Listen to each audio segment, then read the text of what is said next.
will no doubt pop on and join us. The video shows something that looks very much like a fairly serious fire here at Fukushima. He said that he hadn't heard anything, which means that the blackout on any negative news, any radiation leaks, and so on, is quite complete. So, and we know that Japan has passed laws to make it a serious political crime, punishable by 10 years in jail, to say anything negative about radiation, Fukushima, etc. Dr. Rima, let me describe for our listeners the three still shots that we took from the video. The video, which has made its way around the world, but apparently has not gotten commented on the media in Japan or in the United States. And the three images show in the first shot a typical image of the Fukushima Daiichi reactor struts. Plants, the chunky rectangular structures that these reactors are housed in. It's a night vision image, and you can see the sharp edges of the buildings, and you can see the dark sky behind. The second shot, which is partway into the video, you can clearly see a red glow between the buildings and the beginnings of a haze. In the third shot, and these three shots are all from the same exact camera, you can see a later stage in which the smoke has now obscured most of the buildings, and the orange glow has also been to some degree obscured. So those are the shots that we sent out. And Dr. Rima found that reading of 121,000 millisieverts per hour. Dr. Rima, I understand that it's been very difficult to find any updates since that image. What happened was that Japan has a number of near real-time radiation updates. There's one system run by the Japanese Nuclear Energy Commission that updates every 10 seconds, which is why it's near real time. It's not completely real time, but there's a 10-second update cycle.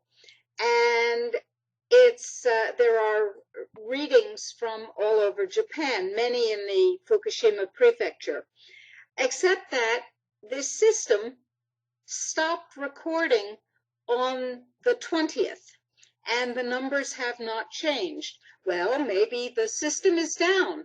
Oddly enough, a number of independent systems also seem to have gone down or have been silenced at the same time. Vivian Norris on HuffPost wrote a blog called Deadly Silence on Fukushima, deadly indeed. It's as if the information that has been sort of grudgingly ripped out of TEPCO's breast has been shut off, and it's very, very hard to find accurate readings. What we do know, I went and I checked the wind speed in Fukushima Prefecture and at Fukushima Daiichi for the 20th, the 21st, and the 22nd to see if possibly the very rapidly moving vapor or smoke or clouds could be accounted for by the wind speed, and indeed it could not. So we're looking at smoke or vapor being blown across the screen, and also some at ground level that obscures structures. Then I went and I looked at other videos, other subsequent videos. YouTube carries a Fukushima webcam update, a live webcam supposedly, and I have come to the suspicion, I can't call it a conclusion, but a suspicion that the webcam is not live. I see the cranes doing the same thing over and over and over and over and over and over and over. And I see the same webcam videos kind of recycling. It's very interesting. So I think that there's a good deal of hanky-panky going on in the information flow. Why? Well, if there were good things going on, like GMOs really being good for you, they'd be trumpeted. They'd be labeled with big, includes GMO ingredients labels.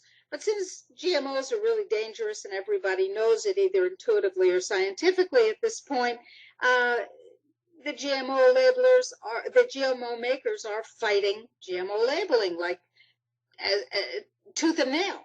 And the same thing is true with Fukushima. I think that the deadly silence